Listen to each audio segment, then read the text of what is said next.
فقیر شخصیت حضور قبلہ عالم کے بھائی، حضور قبلہ عالم کا فخر، قادریہ اور چشتیہ سلسلہ کے نامور مفسر قرآن حضور پیر زادہ محمد امداد حسین صاحب آپ کے سامنے خطاب فرمائیں۔ الحمدللہ رب العالمین والصلاة والسلام علی سید المرسلین وعلی آلہ واصحابہ اجمعین۔ بسم اللہ الرحمن الرحیم۔ عن النبی صلی اللہ تعالی علیہ وآلہ وسلم قال من لم یشکر الناس لم یشکر اللہ، او کما قال النبی صلی اللہ علیہ وسلم۔ عزت مآب جانشین حضور ضیاء الامت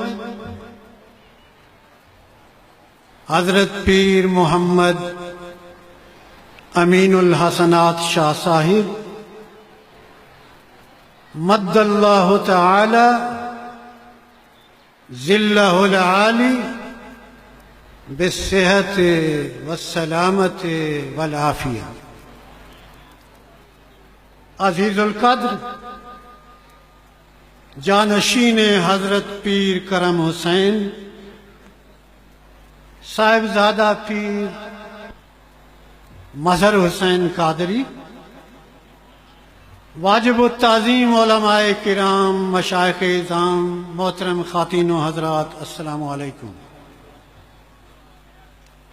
کسی شاعر نے کیا خوب کہا ہے، تیری نسبت نے سنوارا میرا انداز حیات، تیری نسبت نے سنوارا میرا انداز حیات، میں اگر تیرا نہ ہوتا سگے دنیا ہوتا۔ ایک اور شعر، میں دنیا میں ہوں مگر دنیا کا طلبگار نہیں ہوں، میں دنیا میں ہوں دنیا کا طلبگار نہیں ہوں، بازار سے گزرا ہوں خریدار نہیں ہوں۔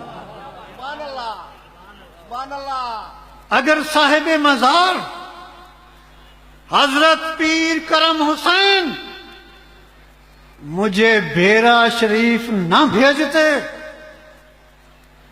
اور اگر ضیاء الامت جسٹس پیر محمد کرم شاہ میری دینی تعلیم پر اصرار نہ کرتے تو سنو، آج یہ پیر زادہ قرآن کا مفسر نہ ہوتا بلکہ ریٹائرڈ کرنل یا جنرل کی طرح کسی پارک کے اندر گلف کھیل رہا ہوتا۔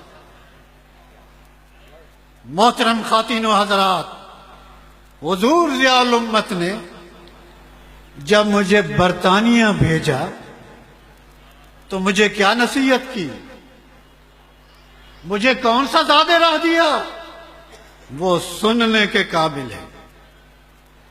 آپ نے فرمایا، پیر زادہ، لوگ اپنے بیٹوں کو برطانیہ بھیجتے ہیں دنیا کمانے کے لیے،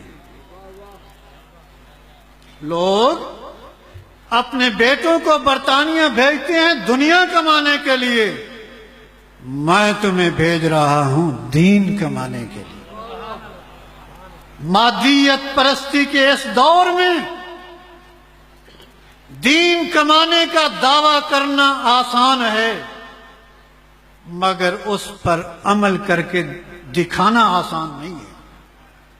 اب ذرا دل کو تھام کر اور عقل و خرد کو سنبھال کر حضور ضیاء الامت کے عمل کی ایک جھلک ملاحظہ فرمائے۔ میں 1974 میں برطانیہ گیا، 1977 میں حضور ضیاء الامت پہلی بار برطانیہ تشریف لائے تو دیگر مریدین کی طرح میں نے بھی نذرانہ عقیدت کے طور پر کچھ پاؤنڈ پیش کیے۔ جیسے یہ سارے عقیدت مند عزیز القدر کو پیش کر رہے تھے، ہر مرید پیر کو پیش کرتا ہے، میں نے بھی کچھ پاؤنڈ پیش کی۔ آپ نے میرا نذرانہ محبت واپس کر دیا اور فرمایا ہدیہ لینا بالکل جائز ہے، بلکہ نبی کریم علیہ تحیت و تسلیم کی سنت ہے۔ میں دیگر مریدین سے ہدیہ لیتا ہوں، آگے سننے والی بات ہے،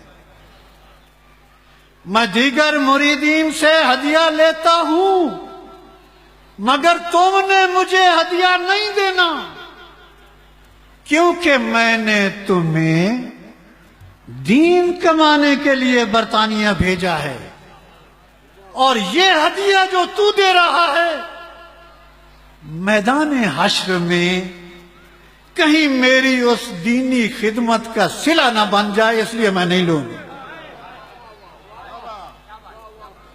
محترم حضرات، کیا آج کے دور میں ایسے بے لوث اور متقی استاد بھی کہیں ہوتے ہیں؟ میرا یہ دعویٰ نہیں کہ دنیا میں پیر کرم شاہ جیسا استاد نہیں ہے، کیونکہ فوق کل ذی علم علیم ایک حقیقت ہے، مگر میرا یہ دعویٰ ضرور ہے کہ میں نے اپنی زندگی میں پیر کرم شاہ جیسا بے لوث استاد نہیں دیکھا۔ محترم خواتین و حضرات، اب میں آپ کی توجہ اس صاحب مزار برادر اکبر پیر کرم حسین کی طرف مبذول کرانا چاہتا ہوں۔ عام طور پر لوگ جتنی محبت اپنے بیٹوں سے کرتے ہیں اتنی محبت اپنے بھائیوں سے نہیں کرتے، مگر اس صاحب مزار کو اپنے بھائیوں سے اتنی محبت تھی کہ انہوں نے اپنے پیارے پیارے بیٹوں کو وصیت کی کہ میرے مزار میں میرے دائیں بائیں میرے بھائیوں کو دفن کرنا ہے، ایک طرف پیر زادہ امداد حسین ہوگا اور دوسری طرف گل فردوس ہوگا۔ یہاں پر بھی میرا یہ دعویٰ نہیں ہے کہ دنیا میں پیر کرم حسین جیسا محسن بھائی نہیں ہے۔ یہاں پر مجھے ایک علمی بجھارت، پہیلی، ریڈل، پزل یاد آ گئی۔ شاید آپ میں سے اکثر لوگوں نے وہ نہ سنا ہو، مگر وہ علماء کی کتابوں میں موجود ہیں، آپ میں کے لیے شاید نہیں ہو، تاکہ کچھ نئی چیز بھی آپ گھر لے کر جائیں۔ ریڈل اصل تو میں نے وہی بھائی والی بتانی ہے، لیکن ایک پہلے اور سن لو جو علامہ تاج الدین سبکی نے لکھی، اور یہ ساری بے شمار لکھی۔ سوال یہ ہے، وہ ریڈل پیش کرتے ہیں، اس صحابی کا نام بتاؤ جو سیدنا ابو بکر صدیق رضی اللہ تعالی سے بھی افضل ہے اور بالاتفاق افضل ہے۔ دنیا کے کسی مولوی کو 1% بھی اختلاف نہیں ہے۔ وہ سوال کرتے ہیں کتاب کے اندر، ایسا صحابی بتاؤ جو بالاتفاق سیدنا ابو بکر صدیق سے افضل ہے۔ وہ خود ہی جواب دیتے ہیں، کہتے ہیں وہ صحابی جو بالاتفاق ابو بکر صدیق سے افضل ہے وہ صحابی حضرت عیسیٰ علیہ السلام ہیں۔ لیلہ معراج میں 1,24,000 کے لگ بھگ انبیاء کرام نے حضور کی صحبت اختیار کی، مگر صحابی صرف ایک ہے۔ وجہ کیا ہے؟ وجہ یہ ہے صحابی اسے کہتے ہیں جس نے اس زندگی میں ایمان کے ساتھ نبی کریم کی صحبت اختیار کی ہے اور اس کا خاتمہ ایمان پر ہے۔ وہ 1,24,000 انبیاء تھے، مگر عیسیٰ علیہ السلام کے علاوہ سب اپنی یہ زندگی گزار چکے تھے۔ اور بھی بہت سارے ہیں، ان میں سے ایک سوال آج سے ریلیٹڈ ہے، میرے بھائی جان سے ریلیٹڈ۔ دوسرا سوال ریڈل پزل پہیلی بجھارت ڈالتے ہیں، اہل علم جانتے ہوں گے، آپ میں سے اکثر نہیں جانتے ہوں گے۔ وہ سوال کرتے ہیں آدم علیہ السلام سے لے کر نبی آخر الزمان تک مجھے وہ بندہ دکھاؤ جس نے اپنے بھائی پر سب سے بڑا احسان کیا۔ آدم علیہ السلام سے لے کر آج تک وہ ایک بندہ دکھاؤ جس نے اتنا بڑا احسان کیا اپنے بھائی کے اوپر کہ قیامت تک کوئی نہیں کر سکے گا۔ وہ کون ہے؟ وہ حضرت موسیٰ علیہ السلام ہے۔ جب رب نے فرمایا جاؤ فرعون سرکش ہو گیا ہے، قرآن جواب دیتا ہے، موسیٰ علیہ السلام عرض کرتے ہیں یا اللہ میری زبان میں لکنت ہے، ایک تو اس کو دور کر دے، اور دوسرا یہ جو میرا بھائی ہارون ہے اس کو میرا وزیر بنا دے، اس کو میرے کام میں میرا شریک بنا دے۔ وہ رسول ہیں، نبی وزیر ہوتے ہیں، وہ اسی کو فالو کرتے ہیں۔ تاج الدین سبکی لکھتے ہیں آج تک کسی بھائی کے اندر یہ جرأت نہیں ہے کہ وہ رب سے یہ عرض کر سکے کہ میرے بھائی کو بھی میری نبوت میں شمار کر دے۔ یہ موسیٰ علیہ السلام ہیں جو دعا کرتے ہیں اور ان کی دعا سے ہارون علیہ السلام کو نبوت ملتی ہے۔ اتنا بڑا احسان آج تک کوئی نہیں کر سکتا، کیونکہ نبوت اتنا بڑا درجہ ہے، کوئی انسان وہاں نہیں پہنچ سکتا ہے۔ بہرحال آمدم برسر مطلب میں انبیاء کرام اور سلف صالحین کی بات نہیں کر رہا، بلکہ اس دور میں بھی میرا یہ دعویٰ نہیں کہ پیر کرم حسین جیسا کوئی بھائی نہیں ہے، مگر میرا یہ دعویٰ ضرور ہے کہ میں نے اپنی زندگی میں پیر کرم حسین جیسا برادر نواز کوئی بھائی نہیں دیکھا۔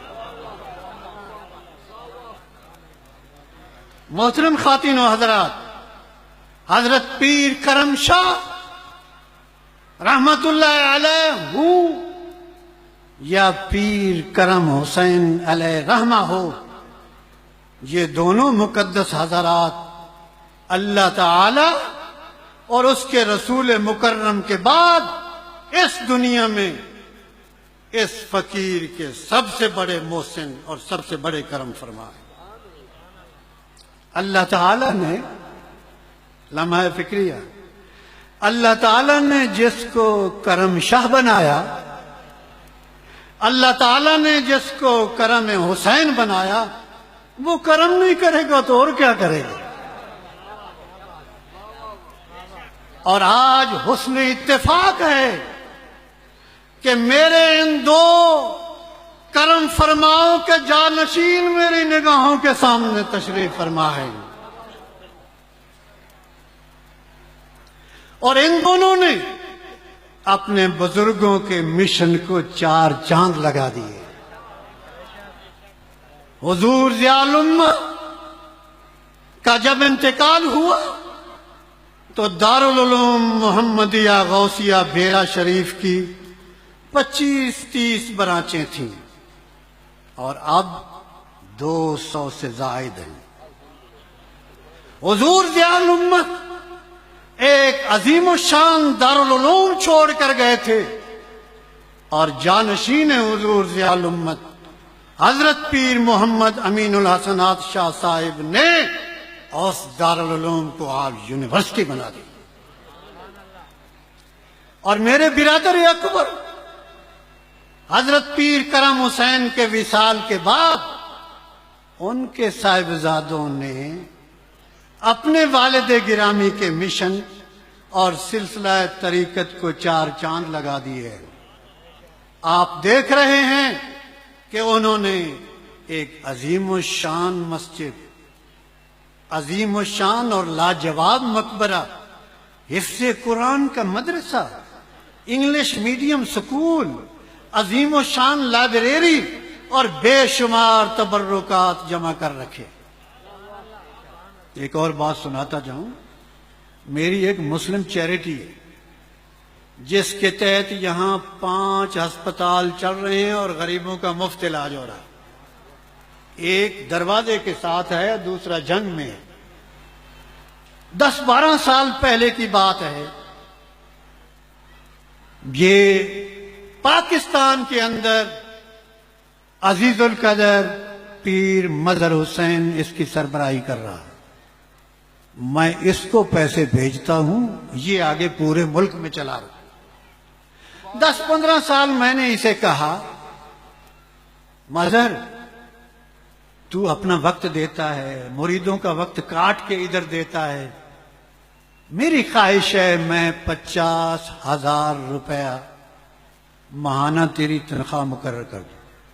میں نے کہا اور مجھے پتا ہے بہت سی چیریٹیز ہیں جو 50,000 یہاں دیتی ہیں جو سربراہی کرتا ہے، میں 50,000 روپے مہینے کی تمہیں تنخواہ دوں گا۔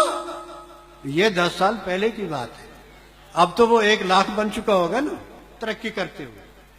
تو 1 لاکھ اگر مہینے کا ہے تو یہ سال کا 12 لاکھ بنتا ہے۔ میں نے جب مظہر حسین کو کہا، اب اس کا جواب بھی سننے والا ہے۔ وہ کہتا ہے، پیرزادہ صاحب یہ انسانیت کی خدمت ہے، مظہر حسین یہ خدمت مفت کرے گا اور اس کا صلہ میدان حشر میں اپنے اللہ سے لے گا۔ عزیز القدر پیر مظہر حسین کی رگوں میں پیر کرم حسین کا خون ہے، جس کی وجہ سے اپنے بھائیوں کے ساتھ محبت کرنے میں پیر مظہر حسین کا رشتہ اتنا مضبوط اور اتنا متصل ہے کہ ان تینوں کے درمیان سے سوئی نہیں گزر سکتی۔ اللہ وقت زیادہ ہو گیا ہے، باتیں بہت تھیں، مگر میں ایک شعر کے ذریعے عارف کھڑی میاں محمد بخش علیہ رحمہ کے شعر کے ذریعے پیر مظہر حسین اور اس آستانے کو دعا دے کے رخصت ہو رہا۔ سدا بہاراں دیں اس باغے کدے خزانہ آوے، سدا بہاراں دیں اس باغے کدے خزانہ آوے، ہون فیض ہزاراں تائیں ہر بکھا پھل کھائے۔ میاں محمد بخش کہتے ہیں ہون فیض ہزاراں تائیں، میں ان سے اجازت لے کر کہہ رہا ہوں ہون فیض کروڑاں تائیں ہر بکھا پھل کھائے۔